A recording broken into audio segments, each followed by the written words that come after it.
Hello, and welcome to our world of in-flight food and beverage service. I'm Pete Wetley, President of IFSA, In-Flight Food Service Association. We've designed our presentation to give you a behind-the-scene look at our industry as our members prepare some of over 500,000 meals we produce for airline passengers every day. The meals we prepare are anything but similar. Food that is appropriate on a short-haul flight is not the right food, nor enough for an intercontinental flight of 10 hours. And it's different food. On most every long-haul or intercontinental flight, you will find food that is typical of the country that airline calls home, such as Japanese food on Japan Airlines.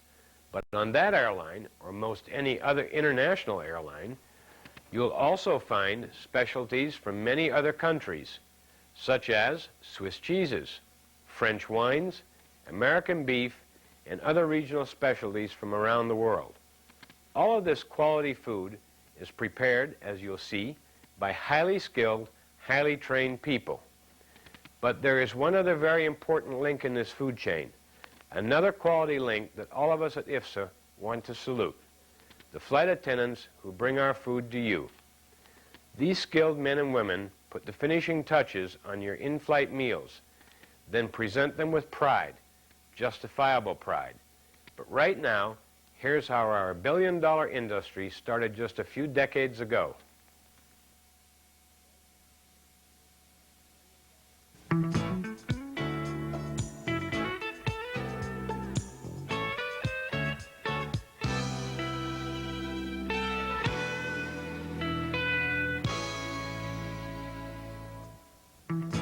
Long before this DC-3 was flying, someone had the idea, have the co-pilot serve food to passengers. The food service idea caught on. Well, caught on with most everyone, except the co-pilots. So stewardesses were introduced to the airline industry, and in-flight food service, with a smile, became an integral part of commercial air travel. The new service eased the fears of the first-time flyers and ate up time on long flights. Soon, special stewardess schools were graduating more and more professional flight attendants, and the idea of a real meal in the sky became a reality. Today's in-flight food service industry, that meal in the sky, on a big jet or a small aircraft, has grown into a billion-dollar-a-year business. Most of the over 500,000 Americans who fly commercially on an average day are likely to enjoy one or more of the wide varieties of today's in-flight food service. It may be a beverage and a snack on a short trip, or on an intercontinental flight, a multiple-course culinary extravaganza that not only feeds passengers but entertains them, helps pass the time. In-flight meals also save business travelers time-consuming visits to restaurants, and they often save travelers money, since there's rarely an extra charge to passengers for the food. But getting high-quality food aboard an airplane is not a simple process. IFSA, an organization of various elements in the in-flight food service industry, makes major contributions to the art and science of in-flight food service. For example, most foods must be kept at specific temperatures for safe storage. IFSA works with governmental agencies to determine these temperature ranges. 45 degrees Fahrenheit, for example, is the maximum temperature for storing cold food. On the other hand, 140 degrees Fahrenheit is the minimum temperature to keep hot foods from spoiling. Many airlines do both. They quickly cool food in the kitchens, keep it cool until it's aboard the airplane, then reheat it just before serving. IFSA members all share a common concern for top-quality food service. They also share a great diversity. Some diversities are brought about by different flight lengths. Special equipment is needed for serving 2 or even 3 meals on one long non-stop flight. For example, frozen food might be reconstituted on a 16-hour non-stop flight that requires 3 meals.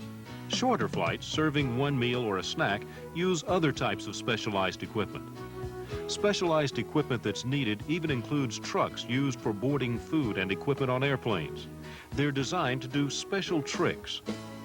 Competitive airlines' in-flight meals are one of the major ways airlines can merchandise their service, distinguish themselves from competitors. As almost every airline flies the same distance in about the same amount of time, different food served is an important way airlines build reputations. Quality food, well presented, helps attract more passengers. And quality people, professionals, are the key to top quality food service. Airlines and in-flight kitchens employ European-trained chefs for the preparation of many menus. And today, there are more and more innovative American-trained chefs and food service managers. Many are graduates of the fine American universities where specialized food service studies and degrees are offered. These professionals stay in tune with taste and diet trends. Under their guidance, new menus are first tested and then, when perfected, mass-produced in a variety of kitchens. Some kitchens are 100,000 square feet or larger and employ hundreds of trained people.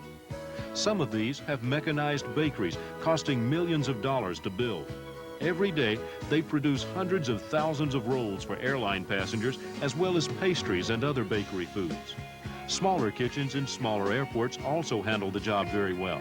Many are about 4,000 square feet in size, and here most operations are done by hand. Large and small, they add up to a significant factor in the American economy, employing thousands of workers, working in shifts around the clock, mostly in several functions. Receiving and storage is one function. Sanitation is another vital operation. Cooking and, of course, highly professional planning plus assembly of the food are two more functions. In the assembly function, people make sure the correct number of the proper meals are ready in time to be boarded and ready with every specified item on each tray. After all, where do you go for missing silverware at 40,000 feet? It's an exacting business with no room for guesswork. An exciting business with logistical challenges as complex as a military battle plan. And there are unexpected changes that could throw a kitchen into chaos. Bad weather can force the substitution of a larger jet when a smaller jet was scheduled. When a different type aircraft is substituted, it means different size meal equipment must be used. Flight kitchen teams must switch trays so that the meals that were prepared can be used on the other type aircraft. Not only the trays change size, the tray carriers have to be changed. For example, if the change is from a small jet to a larger jet, equipment designed to fit aisle food carts used on larger jets must be used. But most often, passengers receive full meals without an inkling of any changes. When the passenger finishes the meal, the tray with the soiled dishes still on it goes back into the cold food carrier. After landing, the carriers are taken off by a truck team.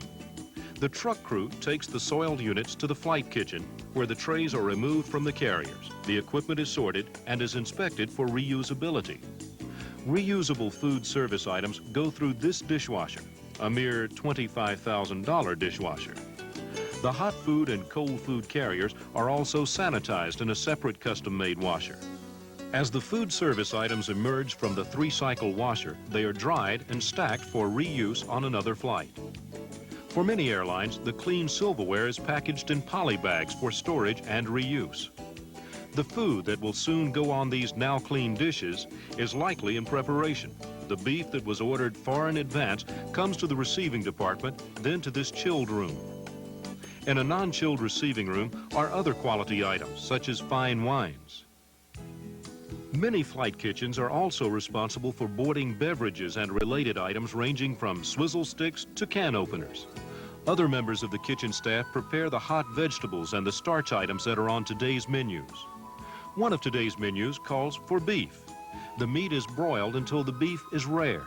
In this system, the beef is placed on entree plates along with the vegetables, the starch, and if the menu calls for it, a sauce is ladled onto the beef.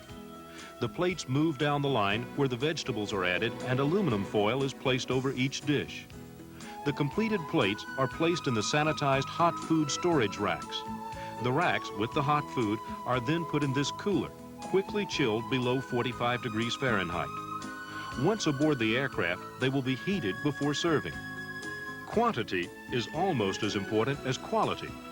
No passenger wants to feel he's getting less food than his seatmate. To make sure it doesn't happen, there are many portion control devices. Some flight kitchens even have mechanical fruit cutters to be sure they deliver the same size lemon wedge to each passenger. While hot food teams are at work, another team prepares cold foods, such as salads. Salads by the thousands. Another team makes dessert-sized servings of cake, which was prepared in the early morning hours. The salads and desserts go into cold storage. When the assembly line is ready, the aluminum trays with the salads and other cold foods are placed on the upper shelves. Members of the assembly team place the items on every tray. Everything from silverware to salt and pepper goes on the tray in this operation. In this case, the quantity of trays assembled was determined by a call from the airline, providing an updated estimate of the number of passengers expected on this given flight. The airline may also request special meals, such as kosher food or special low-calorie diets. The kitchen draws them from its stock of special pre-made meals. The choice often includes foods for children at different age levels. The assembled cold trays are stored in sanitized cold tray carriers, and the loaded carriers are put in the cooler. Note that the distance between two trays determine how tall the coffee cups can be. The cup, the tray, and the tray carrier are precision designed for the most efficient use of space. Just one more example of the science and the art involved in in-flight food service today. Another example, these modules for lower-level galleys. They are marvels of portability and efficiency. Here, dry ice is added mechanically to maintain the right temperature. Then, after a manager makes a final inspection, the truck team loads the modules on a specially designed truck and leaves to load the modules on the aircraft. Supplemental meals are often kept at passenger terminals to serve the passenger who shows up in the last minutes before takeoff with no reservations, but expecting a meal. There's more we could tell you about this industry, about the inspectors, the accountants, the college-trained managers, planners, the innovators and managers of an international billion-dollar business, about how and why the airline's food management team selected this particular meal for this particular flight. At the proper time, the flight attendant will turn on the ovens with the hot food racks inside. The electrical ovens then finish the cooking process begun on the ground. The vegetables get hot, and the rare beef gets medium. The starch item is fully cooked. The meal is ready. This process is repeated all over the world, well over 500,000 times a day. Providing food, libation, and diversion in the air is a big business. A business that offers exciting, challenging careers for many people. Careers that involve the art and the science of meal design, of food preparation. An art and a science that includes nutrition values, as well as eye appeal and taste appeal for diverse worldwide cultures.